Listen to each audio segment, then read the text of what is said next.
বিয়ের দিন আমি পালিয়ে যাই আর 15 দিন পর যখন বাসায় আসি তখন মামা মামি আর আমার মা মিলে আমাকে অনেক বেশি মারধর করে। মামি তো বলেই উঠলো, কোন মেয়েরা বাড়ি থেকে পালিয়ে যায় জানিস, যাদের কোনো চরিত্র ঠিক থাকে না, তোর বাপ যেমন ছিল তুইও ঠিক তেমনই হয়েছিস। আমার মাও এই কথাই বলেছিল, আমি নাকি অলক্ষী অপয়া, আমার জন্মের পর নাকি আমার বাবা অন্য কোনো নারীকে ভালোবেসে আমার মাকে ছেড়ে চলে গেছে, তার মেয়ে হয়ে আমি তো এমনটা করব, এটাই তো স্বাভাবিক। এই কথাই বলেছিল সেদিন আমার আম্মু। আমাকে অনেক বেশি মারধর করেছিল, তারপরে নিয়ে গিয়ে চিলেকোঠার ঘরে রেখে এসেছে। আমার মা তো বলেইছে সকালবেলা ঘুম থেকে উঠে যেন তোর মুখ না দেখতে পাই আমি। আমার মামা বলল, তুই আমাদের মুখ ডুবিয়েছিস, বিয়ের আসর থেকে পালিয়ে গিয়েছিস, তোর মতো মেয়ে আমাদের দরকার নেই, সকালবেলা ঘুম থেকে উঠে যেন তোকে আর আমি দেখতে না পাই। তোকে যদি এই বাড়িতে রাখি তাহলে পুরো সমাজের পাড়া প্রতিবেশী সবাই আমাকে ছিছি করবে, একবার তো নাক কাটা গিয়েছেই আমাদের। আমার মা তো আমার চুলের মুঠি ধরে এমন জোরে ধাক্কা দিয়েছিল, মেঝেতে পড়ে গিয়ে আমার মাথায় অনেকটা বেশি আঘাত লাগে এবং রক্তও বের হয়েছিল। মা আর মামি মিলে আমাকে সেই চিলেকোঠার ঘরে রেখে আসলো, আমার মাথা দিয়ে রক্ত বের হচ্ছিল, তবুও তাদের একটুও দয়া মায়া হলো না। বাহির থেকে দরজা আটকে দিল এবং আমার মামা বলতে লাগলো, সকালবেলা ঘুম থেকে ওঠে যেন তোর মুখ না দেখতে পাই, তুই এই বাড়ি থেকে চলে যাবি। আমার মামি তখন বলল,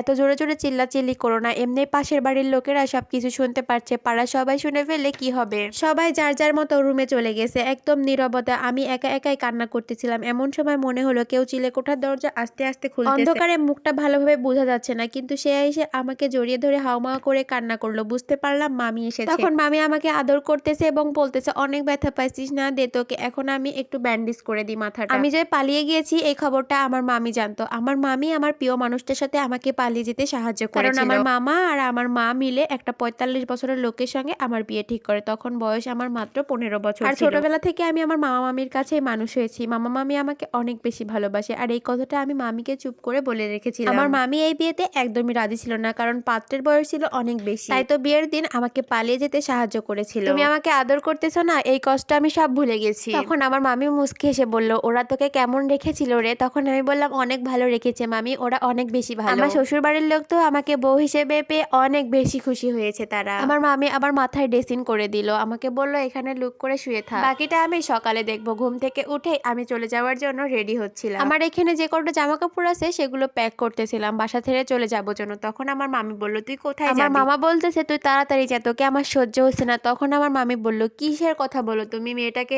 এত মার মেরেছ, এখন আবার সকালবেলায় আবারও শুরু করলা? আমার মাও আমাকে এমন জোরে ধাক্কা দিয়ে গেটের বাইরে বের করে দিচ্ছিল।